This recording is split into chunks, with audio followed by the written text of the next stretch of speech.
don't turn, what gets your golf club to the top? Arms and hands. When this is here, like you're stuck. Your lower body's gonna, your lower body locks your turn, and now your upper body has to turn against it. That's brutal. These arms are lifting more than you're turning, which is what puts the club in this position. This guy just turns the upper body more. That's what supports that golf club and gets it into a more solid, strong position.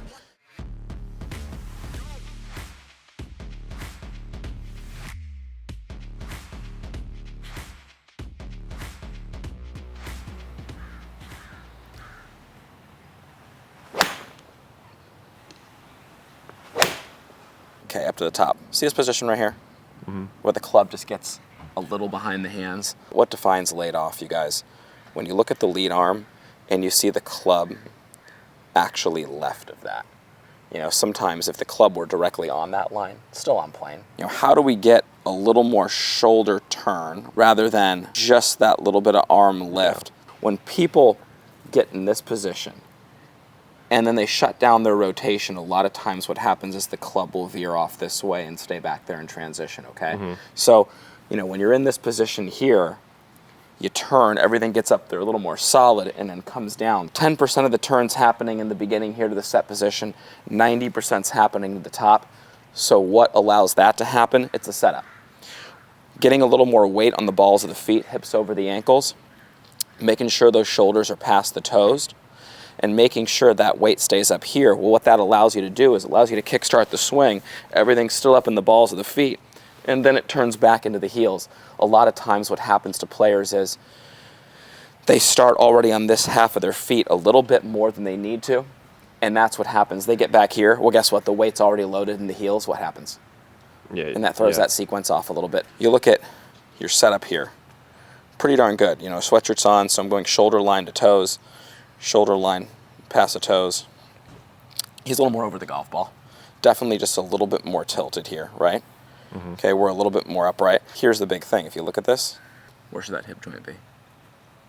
More over that line. Now, if that hip joint, which is right here, were over that line, guess where these shoulders would be?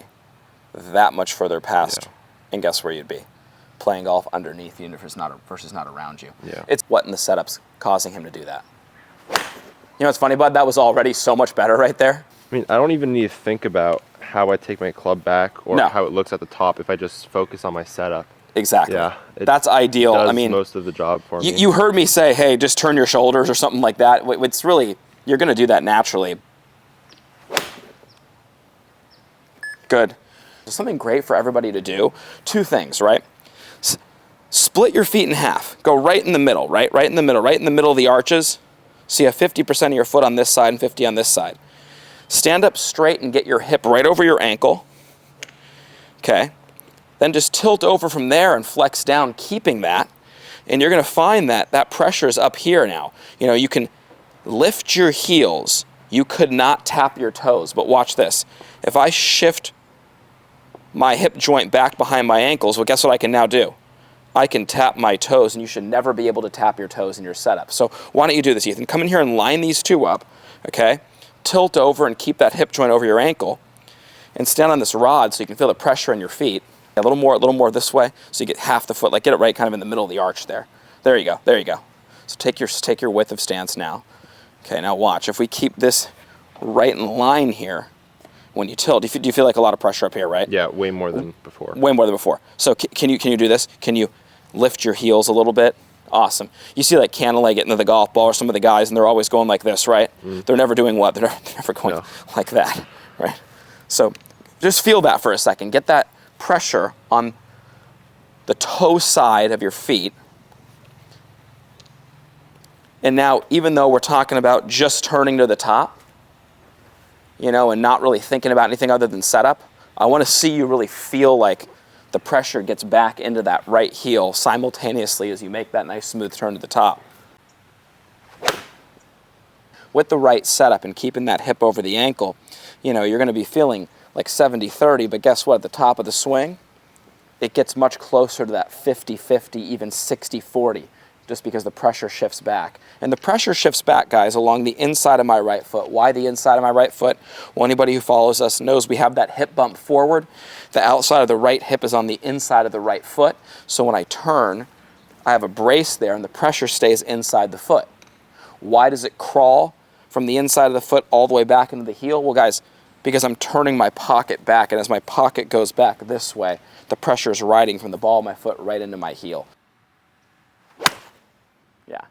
This guy right here, though hard to see for the average golfer who's not watching this every day, these arms are lifting more than you're turning, okay? Which is what puts the club in this position. This guy just turns the upper body more. As I talked about, that's what supports that golf club and gets it into a more solid, strong position. Now, Ethan's not doing this wrong, but I'm going to make this clear for our viewer. You know, when you guys are trying to work on being able to complete your turn to the top, I think it's incredibly important, check your shoulder alignment. Make sure that when you bump your hips forward, you're squaring your shoulders up. And that's the first step in you making a nice, complete turn to the top. Think about it like this. If my shoulders are open, I'm 10, 15 degrees negating my turn before it even starts. And I get this look here, and the arms then race up behind me, and then I open up too soon, and everything wipes across the golf ball, throws the entire sequence off.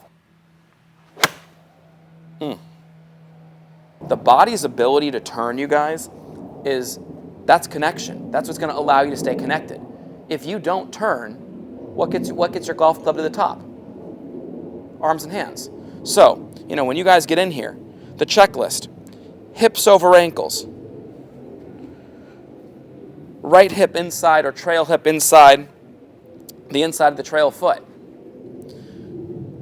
square shoulders, all right? And after those square shoulders, that's where you can then feel that full turn and everything get back into that right heel, that trail heel, I should say, together. Ready? Here we go. Okay. If you're not turning, most likely there's something in your setup that's not allowing you to turn. Weight back in the heels. The hips aren't bumped properly. Shoulders aren't square.